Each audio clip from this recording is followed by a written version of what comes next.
ಬೇರೆ ಕಡೆ ಬಹಳ ಸನ್ನಿಧಾನ ಹೋಗಿ ಬಂದಿರ್ಬೋದು, ಅದಕ್ಕೂ ಇದಕ್ಕೂ ವ್ಯತ್ಯಾಸ ಉಂಟು ಆಯಿತಾ.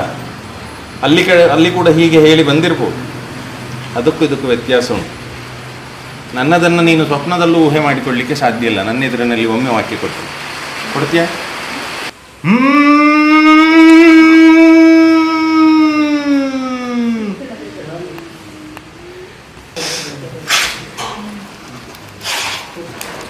ಕನ್ನಡಕೊಂತ ಹೋಗ್ಬಿಡಿ.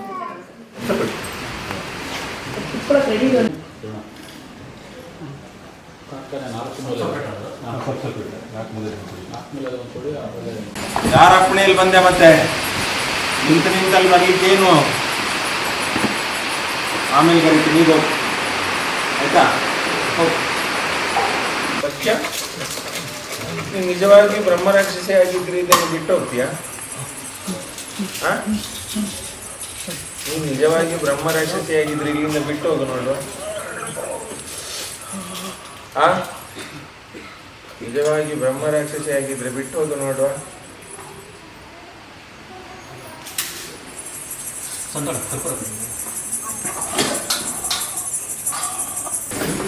ಒಬ್ಬ ಸಣ್ಣ ದುಷ್ಕೃತ್ಯ ಮತ್ತು ದುಸ್ಸಾಹಸಕ್ಕೆ ಕೈ ಹಾಕಿದ್ದಾನೆ ಮಗ. ನಾನಿದ್ದೇನೆ ಅಂತ ಗೊತ್ತಿದ್ದು ಕೂಡ ಯಾರು ನಿಮ್ಮ ಅಜಾತ ಶತ್ರು ಅಲ್ಲ, ನಿನ್ನ ವ್ಯಾಪಾರ ಸ್ಥಳದಲ್ಲಿ ಅಕ್ಕಪಕ್ಕದಲ್ಲಿ ಇರುವಂತಹ ಅನ್ಯ ಕುಲದವರು ಅಲ್ಲ, ಯಾರು ಒಂದು ಕಾಲದಲ್ಲಿ ನಿನ್ನ ಮಿತ್ರನಾಗಿದ್ದು ನಿನ್ನಿಂದ ಹಣ ತೆಗೆದುಕೊಂಡು ಹೋದವನು ನಿನ್ನ ಮೇಲೆ ಒಂದು ಪ್ರಯೋಗ ಮಾಡಿಸುವಂಥ ಪ್ರಯತ್ನ ಮಾಡಿದ್ದಾನೆ, ನಿನ್ನ ಹಾಗೂ ನಿನ್ನ ಸ್ನೇಹಿತರ ಮೇಲೆ. ಇದು ಕಾರಣ, ಬೇರೇನು. ಅವನನ್ನು ಎಳೆದು ತಂದು ನಿಲ್ಲಿಸ್ತೀನಿ, ನಾನು ಹೇಳಿದ್ದೆ ಅಲ್ಲಿ ನಿಲ್ಲಿಸ್ತೀನಿ ಅಂತ ನಿಲ್ಲಿಸ್ತೀನಿ. ಏನು ನಿನ್ನ ಮಗು ಉಳಿತಾ? ಎಂಥದ ಕೇಳ್ತಿದ್ದೆ, ಶಸ್ತ್ರಚಿಕಿತ್ಸೆ ಆಗಬೇಕು, ಮಗು ಬದುಕುದಿಲ್ಲ. ಎಷ್ಟು ದಿವಸದ ಮಗು ನೀವು? ಅದು 15 ದಿನದ ಆಗಿತ್ತು ಅವಾಗ. ಒಂದು ಆಗಿತ್ತು ಶಸ್ತ್ರಚಿಕಿತ್ಸೆ, ಅದ್ರಲ್ಲಿ ತಿರ್ಗಾ ಸರಿ ಆಯ್ತು. ಮತ್ತೆ ತಿರ್ಗಾ ಒಂದು 15 ದಿನ ಬಿಟ್ಟು ಮನೆ ಕರ್ಕೊಂಡು ಒಂದು ತಿಂಗಳಿಗೆ ಇನ್ನೊಂದ್ಸಲ ಕರೆಸಿತ್ತು. ಅವಾಗ ಚೆಕ್ ಮಾಡಿ ಇನ್ನೊಂದು ಸ್ವಲ್ಪ ಪ್ರಾಬ್ಲಮ್ ಇತ್ತು, ಇನ್ನೊಂದು ಶಸ್ತ್ರಚಿಕಿತ್ಸೆ ಆಗಿದೆ. ಅದೇ ಡಾಕ್ಟ್ರ್ ಹೇಳಿದ್ರು, ಇಲ್ಲ ಅದಾಗಿಲ್ಲ ಅಂದ್ರೆ ಆಪ್ರೇಷನ್ ಮಾಡಬೇಕಂದ್ರು. ನಾನು ತಾಯಿ ಹತ್ರ ಮತ್ತೆ ಫೋನ್ ಮಾಡಿ ಈ ಥರ ಹೇಳಿದೆ. ಅಷ್ಟರೊಳಗಡೆ ತಾಯಿ ಮತ್ತೆ ಆಶೀರ್ವಾದದಿಂದ ಮತ್ತೆ ತಿರ್ಗಾ ಅದೇ ಪಂಪಲ್ಲೇ ಸರಿಯಾಗಿದೆ. ಇನ್ನು 3 ತಿಂಗಳು ಬಿಟ್ಟು ಮತ್ತೆ ಚೆಕ್ ಮಾಡಬೇಕಂತಾರೆ. ಆ ಮಗುಗೆ ತಾಯಿ ನೀವೇ ಕಾಪಾಡಬೇಕು, ನಿಮ್ಮ ಹತ್ರನೇ ಪಾದದಲ್ಲಿ ಬಿಟ್ಟು ಬೆಳೆಸ್ತಾ ಇರೋದು. ಅವನಿಗೇನಂತೂ ಗೊತ್ತಾಗಲ್ಲ. ಎಲ್ಲ ಅಚ್ಚುಕಟ್ಟಲ್ಲಿ ಇರಬೇಕು. ಆಗ ಮಗು ಅಚ್ಚುಕಟ್ಟಲ್ಲಿ ಇರಬೇಕು. ಆಯ್ತು, ಮಗುವನ್ನು ಅಚ್ಚುಕಟ್ಟಲ್ಲಿ ಇರ್ತೇನೆ, ಆದರೆ ನೀವು ನನ್ನ ಚೌಕಟ್ಟಿನಲ್ಲಿ ಇರಬೇಕು. ಆಗ್ತದಾ? ಆಗ್ತದಾ? ಇದಲ್ಲ ಆಗತ್ತೆ ಇರನಲ್ಲ, ಆಗ್ತದಾ? ಅಷ್ಟೇ.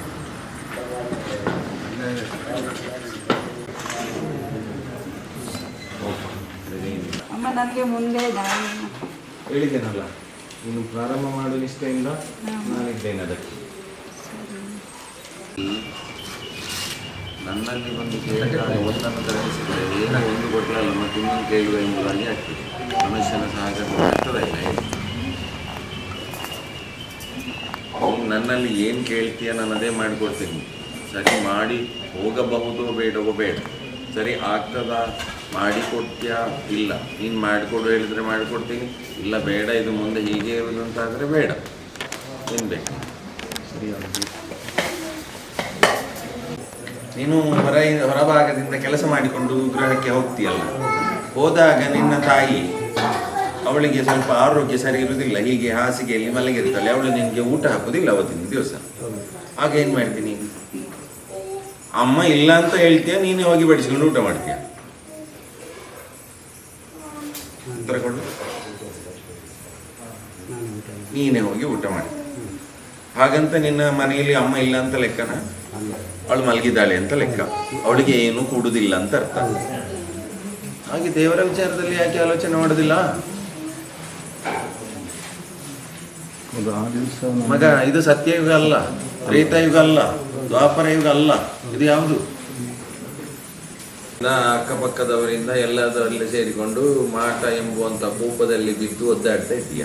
ಅದು ಕಟ್ಟಿಕೊಂಡು ಅವಳ ಜೊತೆ ಇದ್ದಾಗಲೂ ಕೂಡ ಅವಳಿಂದಲೂ ಮತ್ತೆ ಅವಳ ಅಣ್ಣನಿಂದಲೂ ಎಲ್ಲರಿಂದಲೂ ಮಾಟ ನಿಂತು ಒಂದಲ್ಲ ಒಂದು ರೀತಿಯಲ್ಲಿ ಪ್ರಯೋಗದಲ್ಲೇ ಇದೆಯಾ. ಅದಕ್ಕೆ ಬೇಕಾದಂತಹ, ಅದಕ್ಕೆ ಎಲ್ಲ ರಕ್ಷೆಗೆ ಬೇಕಾದಂತಹ ಮುಖ್ಯವಾದಂತಹ ದುರ್ಗಾ ಶಕ್ತಿಯನ್ನು ಮೂಲೆಯಲ್ಲಿ ಕೊಟ್ಟೆ. ಸರಿ ಮಾಡು, ಆಮೇಲೆ ನೀನು ಪೂಜೆ ಮಾಡ್ತೀನಿ.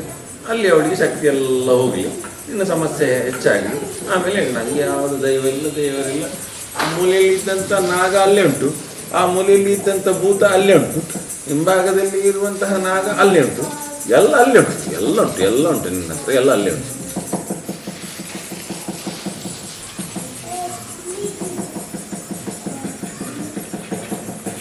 ಕೆಲಸ ಮಾಡ್ತೇನೆ, ಅವರನ್ನೆಲ್ಲ ಕರೆಸಿ ನಿನ್ನ ಮನೆ ಎದುರಿಗೆ ನಿಲ್ಲಿಸ್ತೇನೆ.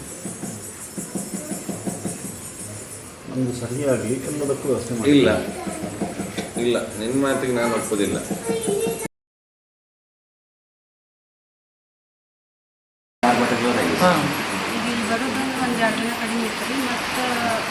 ನಂತರ ಬರಬೇಕಂದ್ರೆ ಕಡಿಮೆ ಆಗ್ತದೆ. ಹಾಂ, ಅದು ಹೇಳತ್ತಮ್ಮ, ಈಗಿನ ಹೇಳುತ್ತೆ. ನಾನು ಅಮ್ಮನ ಹತ್ರ ಯಾಕೆ ಬರ್ತೀನಿ, ಅಮ್ಮನ ಹತ್ರ ಬರಲ್ಲ, ನಿಮ್ಮ ಮನೇಲಿದ್ದೀನಿ, ಈಗ ನಮ್ಮ ತಂದೆ ಜೀವ ತೆಗಿತೀನಿ ಅಂತ ಹೇಳ್ತಾನೆ. ಈಗ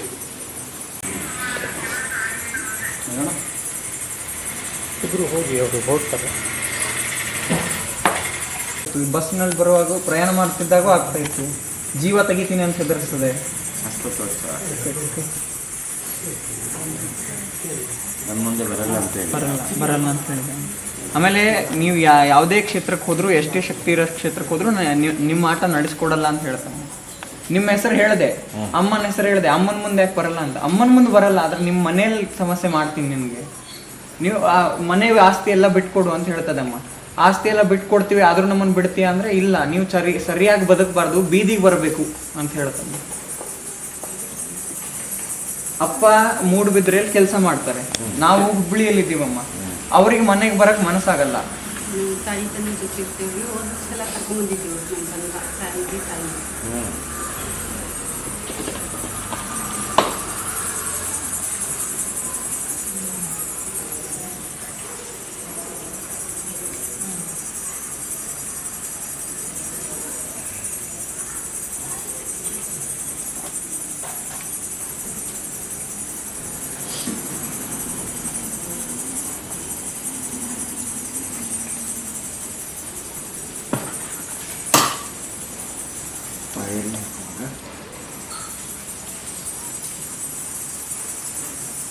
ಒಮ್ಮೆ ಒಂದು ಮಗು ಬೇಕು ಅಂತ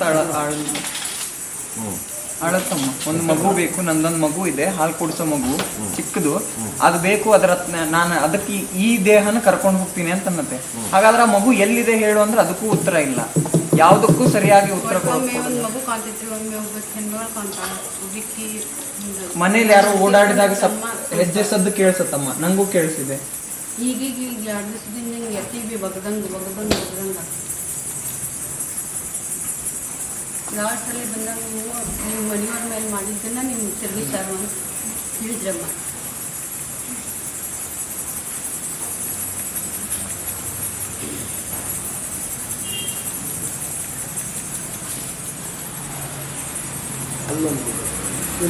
ನಿಮ್ಗೆ ಯಾರು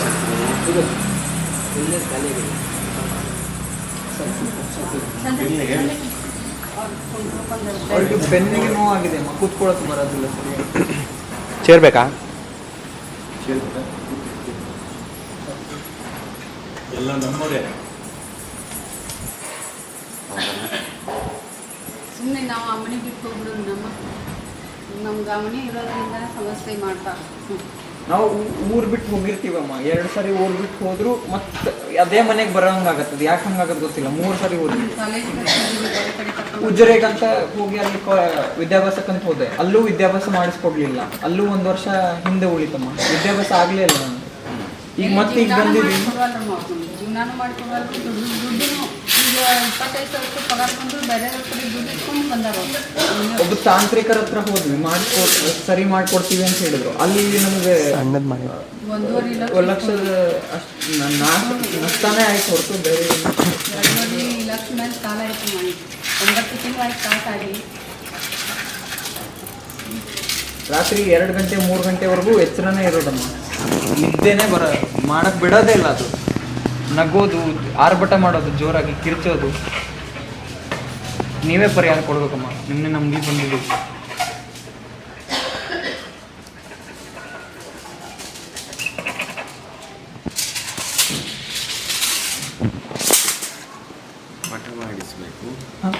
ಅದನ್ನೊಂದು ಫ್ರೇಮ್ ಮಾಡಿಸಿ. ವಾಸ ಮಾಡ್ತಾ ಇರುವಂಥ ಗ್ರಹದ ದಕ್ಷಿಣ ಭಾಗದಲ್ಲಿ ಉತ್ತರಾಭಿಮುಖವಾಗಿ ಹಾಕಿಬಿಟ್ಟಿದ್ದಾನೆ. ಅರ್ಥ ಆಯ್ತು?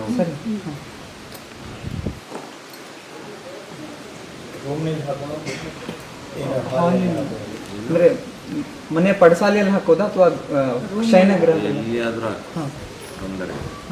ಹಾಗೂ ಈ ಪ್ರಸಾದ ಕೊಡ್ತೇನೆ, ಇದರಿಂದ ಪ್ರತಿ ದಿವಸ ರಾತ್ರಿ ಇಡೀ ಗ್ರಹಕ್ಕೆ ಸಂಜೆ ಸೂರ್ಯಾಸ್ತವಾದ ಮೇಲೆ ಓಕಳಿಯನ್ನು ಮಾಡಬೇಕು. ಇದರಲ್ಲಿ ಕೆಂಪು ಓಕಳಿ ಇಡೀ ಗ್ರಹಕ್ಕೆ ಮಾಡಿ, ಮತ್ತು ಅದು ಕೇವಲ ಓಕಳಿಗೆ ಮಾತ್ರ ಮೀಸಲು, ಅದನ್ನು ಧಾರಣೆ ಮಾಡಲಿಕ್ಕೆ ಇಲ್ಲ.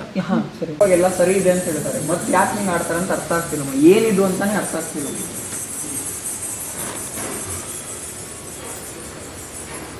ಏನನ್ನೋದು ನೀವು ತಿಳಿಸ್ತೀವಿ.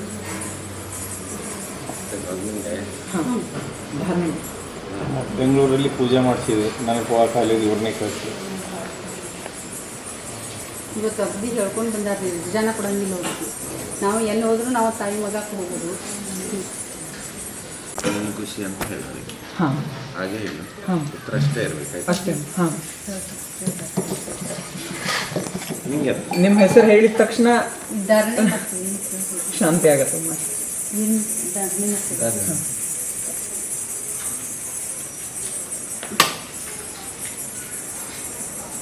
ಎಡಭುಜ ಬಲಭುಜ ನೋಡಿ,